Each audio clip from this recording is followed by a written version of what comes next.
Rainbow Rhyme Stories.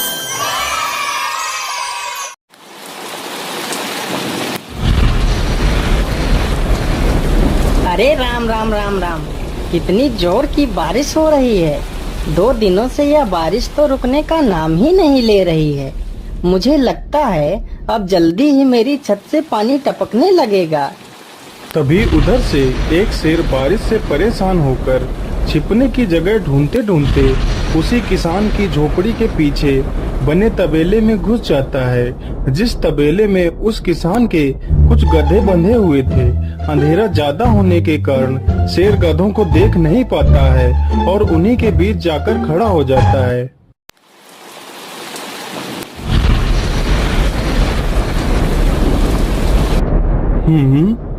यहाँ से तो किसी मनुष्य की आवाज आ रही है। चलो चुपचाप बैठा रहता हूँ, जैसे ही यह आदमी मेरे करीब आएगा मैं इसे खा लूंगा। हाय हाय हाय, यह बारिश कब रुकेगी? ऊपर से यह टपका भी आ गया। अब मैं क्या करूँ? इस टपके से कैसे बचूं? इतना तो डर मुझे शेर और बाघ से भी नहीं लगता है, जितना डर मुझे इस टपके से लगता है। अरे यह टपका कौन है? मुझे लगता है यह टपका तो मुझसे भी ज्यादा खतरनाक है। तभी तो यह आदमी शेर और बाघ से ज्यादा इस टपके से डर रहा है। चलो जल्दी से मैं यहाँ से निकल लेता हूँ, नहीं तो कहीं टपका ने मुझे देख लिया तो मेरी खैर नहीं। ओहो, अब मैं इस टपका से कैसे बचूं? चलो जल्दी से मैं अपनी मौसी के घर चला जाता हूँ।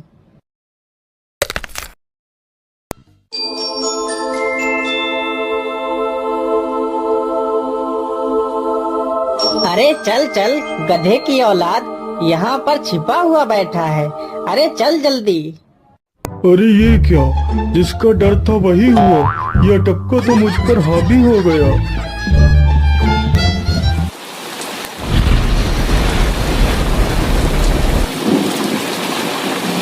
कैसे बचूं? कैसे बचूं? इस टपका से मैं कैसे बचूं? हे भगवान मेरी सहायता करो, मुझे इस टपका से बचाओ। मैं आज के बाद किसी प्राणी को नहीं मारूंगा, मैं मांसाहार छोड़ के शाकाहारी बन जाऊंगा। भगवान मेरी रक्षा करो।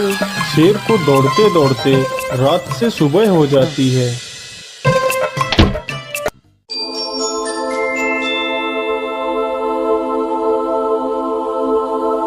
अरे देखो देखो, यह तो शेर की सवारी कर रहा है।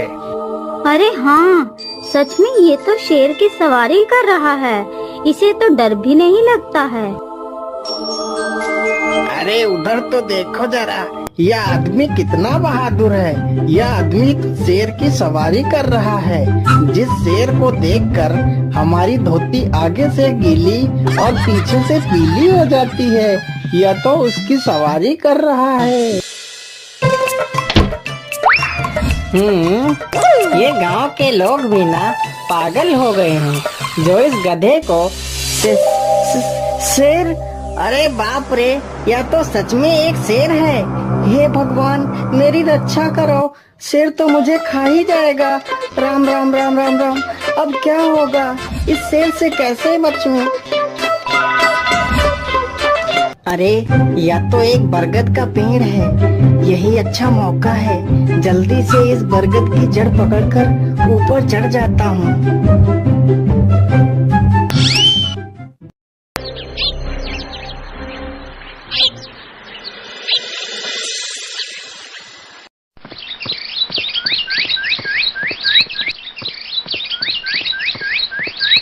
अरे शेर भैया, तुम इतनी जोर जोर से भागते हुए कहाँ जा रहे हो? आप तो बहुत डरे हुए लग रहे हो। आप तो जंगल के राजा हो, आपको किसका भय है? टपका, वो टपका मेरी जान के पीछे पड़ा है। अरे शेर भैया जरा मुझे बताओ, वो टपका है कहाँ? अरे भालू भैया, वो टपका मेरी पीठ से उतरकर उस बरगद के पेड़ पर चढ़ गया है। उसने मुझे रात भर खूब दौड़ाया है। वो तो भगवान का शुक्र है कि मैं जिंदा बच गया। चलो शेर भैया, मुझे उस टपके के पास ले चलो, जरा मैं भी तो देखूं आखिर ये टपका है कौन। अरे नहीं भालू भाई, बड़ी मुश्किल से तो मेरी जान बची है।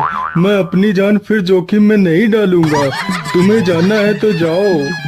अच्छा अच्छा, ठीक है शेर भाई, तुम यहीं रुको। मैं अभी बरगद के पेड़ पर देख कर आता हूँ, आखिर ये टपका है कौन। जाओ जाओ बच्चों, जब वो टपका तुम्हारे ऊपर हावी होगा तो पता चलेगा।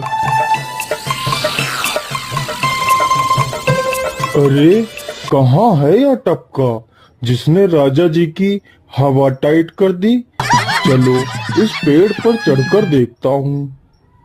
अरे बाप रे बाप, शेर क्या अकेला कम था, जो ये भालू भी आ गया। मुझे लगता है कि आज मेरी मौत निश्चित है। भालू पेड़ पर उल्टा होकर चढ़ने लगता है, तभी किसान और तेज से कांपने लगता है। कांपने की वजह से किसान के हाथ से छड़ी छूट जाती है और उल्टा होकर चढ़ रहे भालू के पिछवाड़े पर जा लगती है। भालू धड़ाम से जमीन पर गिरता है।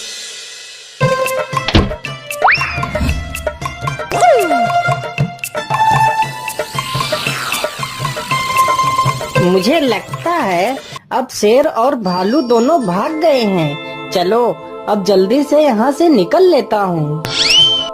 सारे राज्य में यह बात फैल गई कि हरिया किसान बहुत ही बहादुर है और वह शेर की सवारी कर लेता है। धीरे धीरे यह बात राजा तक पहुँच गई।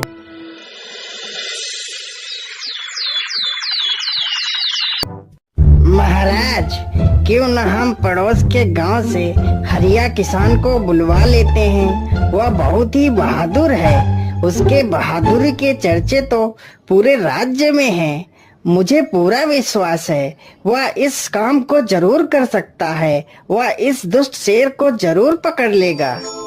सैनिकों, हरिया किसान को आदर पूर्वक हमारे दरबार में पेश किया जाए। महाराज, आपने हमें याद किया। बताइए क्या बात है। मालिक, हमसे कोई भूल हो गई क्या मालिक? नहीं नहीं हरिया, तुमसे कोई गलती नहीं हुई है। यह कुछ लोग पड़ोस के गांव से आए हैं। इनका कहना है कि इनके गांव में कोई दुष्ट शेर आ गया है जो इनके पशुओं को उठाकर ले जाता है और उन्हें मारकर खा जाता है। हमने तुम्हारी बहादुरी के बहुत सारे किस्से सुने हैं।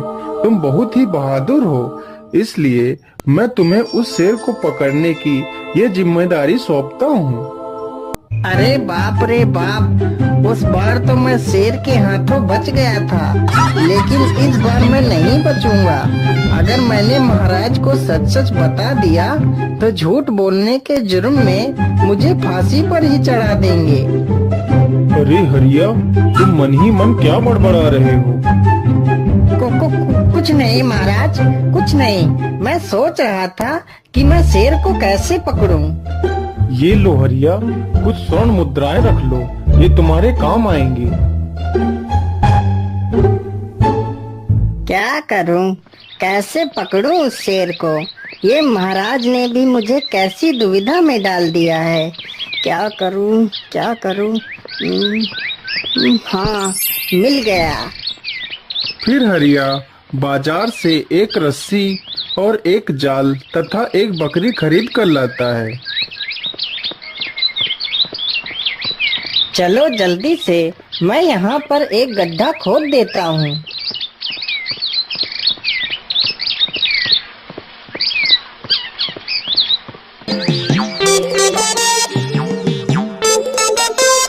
गड्ढा तो खोद दिया। चलो अब जल्दी से इस बकरी को रस्सी से बांध देता हूँ। हरिया ने बकरी को रस्सी से बांधकर गड्ढे में खड़ा कर दिया और जाल को लेकर पेड़ की डाल पर बैठ जाता है। थोड़ी ही देर बाद जब बकरी को भूख लगती है तो वह चिल्लाने लगती है। अरे, यह तो बकरी के चिल्लाने की आवाज है, लेकिन यह आवाज आ कहां से रही है? आसपास तो कोई नहीं दिख रहा है। मुझे लगता है यह आवाज उस पेड़ के पास से आ रही है। चलो चलकर देखता हूँ।